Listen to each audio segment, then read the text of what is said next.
Hi there everybody, and welcome back to another episode of Prestige Liquids. My name is Andrew, and as always it is fantastic to have you here with me again on another whiskey review video. Now, first things first, happy whiskey, happy International Whiskey Day to all of you, wherever you may be watching this. I'm hoping that you are enjoying a wonderful dram, so again, cheers to you all. Now, in today's video, I am doing, I guess, my last video for this current run of the Riverbourne whiskies that I have been reviewing. So today I'm going to be reviewing the Riverbourne Supremacy. Now, some of the same information from before. The Riverbourne Distillery is a New South Wales distillery located in Gingera. The owner and head distiller, his name is Martin Pye, and one of the awesome things about their location is that they are able to use locally sourced spring water for their whiskies. So again, another I guess great advantage for their location. Now, just like some of the others, this particular release has been matured in, say, two 50-litre French oak barrels that previously held red wine from the Napa Valley in California. These barrels have been, say, scraped, recharred, and recoopered, and then they have also added Virgin American oak ends to be put onto the heads of the barrels. So we get a little bit of extra flavor profiles going through there. Now, with this release, Martin has blended two of his casks. Now he has used his cask 86, which uses a peated malt that has had a narrow cut on the spirit run to allow for sweetness, and then he has also used cask 95, which was used with a heavier peat and a deep cut to allow for stronger peat notes and some more smoke to come through. Now this particular, we'll say the peated malt that he has used for this release, he is not using a local peat. He has actually sourced his peated malt from Inverness in the Scottish Highlands. So we've got some very interesting things going on here. So we've got Californian red wine barrels, we've got Scottish peated malt. It's a real nice international experience, and I guess probably perfect for International World Whiskey Day. So I guess it turns out well that I saved this for today. Now this has been bottled at 48%. Let me move those over there. I shall pour a little bit and get on with the review. Yeah, just a little bit more, why not? I've got to enjoy this. All right, let's close that up, pop it over there, and let's have a look at it.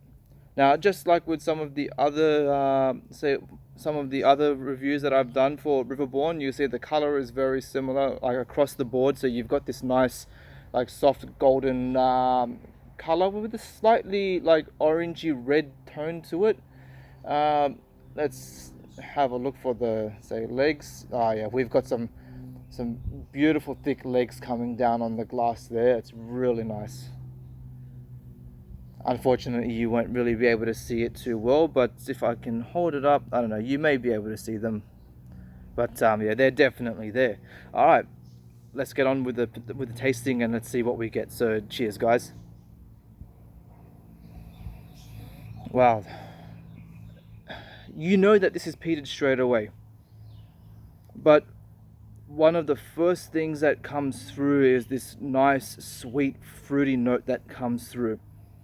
So just like with, say, the previous review that I'd done, which was for the Ultimatum, I mentioned that had these nice sugary fruit notes coming through that were very similar to, say, like a can of peaches or canned apricots, that syrup that you have that's in the cans. This has a very similar note to that, but it has this nice earthy smokiness that comes through as well. So notes, like I said, peat, smoke, nice and smoky. You've got some very good barrel notes that are coming through. Very light honey, vanilla coming through.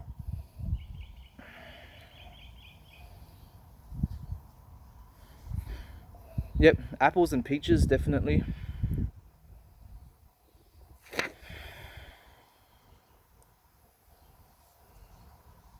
Yep, and lots of brown sugar as well. Now, as far as the peat goes, don't go expecting like an Islay style of peat. Now, this is a very Scottish style Australian whiskey. So, if I'm going to compare it to anything, imagine, say, like your Highland Park 10 or 12, but turned up on the sweetness. So, yeah, you got a very nice, I guess, Scottish style Australian whiskey here. Oh, and that nice rain smell is coming through at the back there. Oh, I love that note for peated whiskies. All right, let's get on with the tasting and see how we go. Cheers.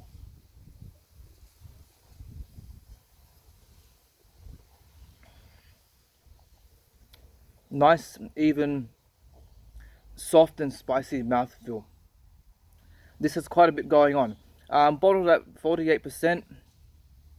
I wouldn't say like you said, you get a nice even coating in your mouth, but it's not very thick, but it's very pleasant. At the back end of the palate, you get this nice like heat and I guess kind of like that alcohol burn that comes through at the back. I guess probably not a lot of people will really like that, but I do. It's something that I quite enjoy. You get this nice little tingle going on.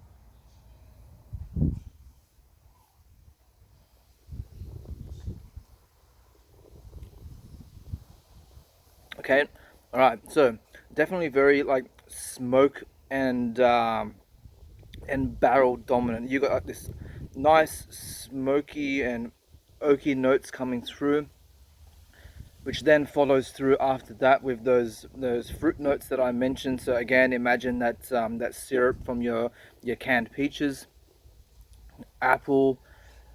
Yeah, I guess more say more sugar sweetness rather than honey at the moment. Say for the palate, you can just keep chewing on it, and I love how that smoke that every now and then just keeps like coming back again. So you'll get that smoke initially, it will go away, you'll get some extra notes coming through, and then that smoke comes back again. It's like it's lingering in your sinus. It's a really nice peat smoke going on there. I'm really enjoying that.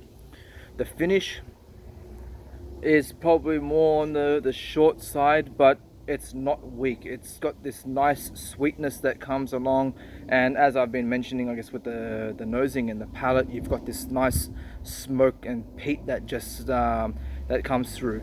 Now, I am mentioning like the peat in this, but it's not a it's not very heavily peated. It's a very light peat that has been very well like balanced and integrated with the rest of the flavor profiles for this whiskey. So I have to say, Martin has done an absolutely incredible job with balancing those nuances. I mean, a lot of the times it's so easy to overdo it with the peat. And I guess this is coming from somebody who, I guess, like everybody else, is a self-proclaimed peat head, and I love my peat, but at the same time, you also want to be able to taste those extra flavors that are coming through, and this whiskey does that perfectly. So, Martin, fantastic job. Thank you for putting your faith in me and giving me these samples to taste. They have been absolutely incredible, and I really cannot. I just can't look forward to. I can't help but look forward to what else you'll be putting out in the future. I'll be definitely keeping a close eye open.